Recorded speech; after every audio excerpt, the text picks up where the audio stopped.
Ang huling himala ng Panginoong Hesus bago namatay sa krus at sa buhay ni San Longhino.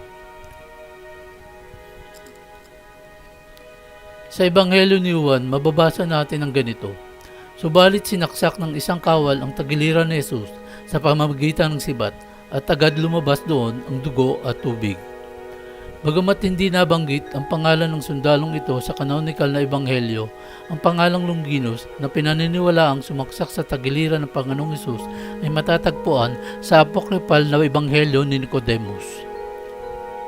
Nabanggit din sa nasabing Ebanghelyo na si Longinos na halos bulag na ay gumaling nang ang ilang dugo at tubig mula kay Hesus ay tumilamsik sa kanyang mga mata matapos niyang tusukin ito ng sibat at mahimalang luminaw ang kanyang paningin. Pagkatapos, siya ay nagpuri sa Diyos at sumigaw ng malakas. Tunay ngang anak ng Diyos ang taong ito. Ito ang huling himala ng Panginoong Hesukristo sa krus. At ito naman ang mga himala sa buhay ni Longinos.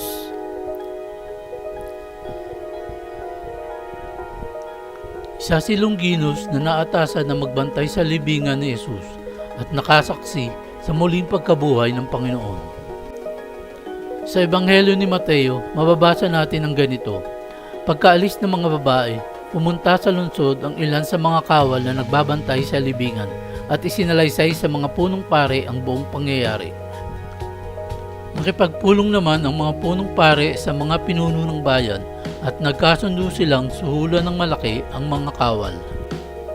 At ang mga ito ay inutusan nilang ganito ang ipamalita. Habang natutulog kami kagabi, dumating ang mga alagad ni Hesus at ninakaw ang kanyang bangkay.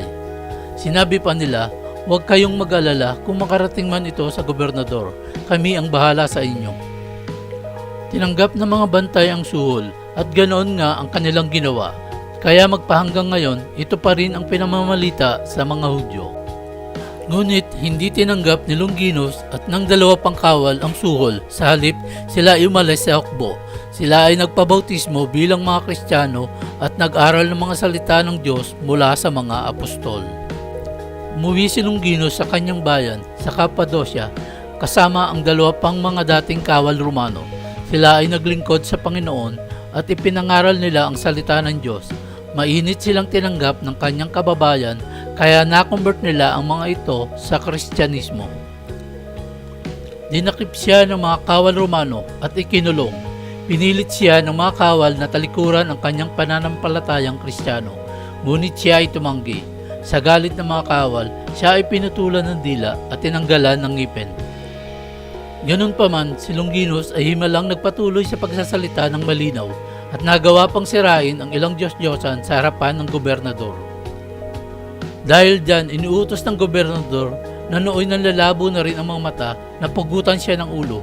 Muli, isa na namang himala ang nasaksihan na nang balik ang paningin ng gobernador nang ang dugo ni Longinos ay tumalamsik sa kanyang mga mata. Ang mga labi ni Saint Longinos ay nasa simbahan ng Saint Agustin sa Roma. Ang kanyang sibat ay nakapaloob sa isa sa 4 na haligi sa ibabaw ng altar sa Basilica of Saint Peter sa Roma. Si Longinos at ang kanyang alamat ay paksa ng Moriones Festival na ginaganap tuwing Semana Santa sa pulo ng Marinduque. Si Saint Longinos ay patron ng mga sundalo at ng may mga kapansanan sa mata. Kapistahan, Marso 15. San Longhino, ipanalangin mo kami.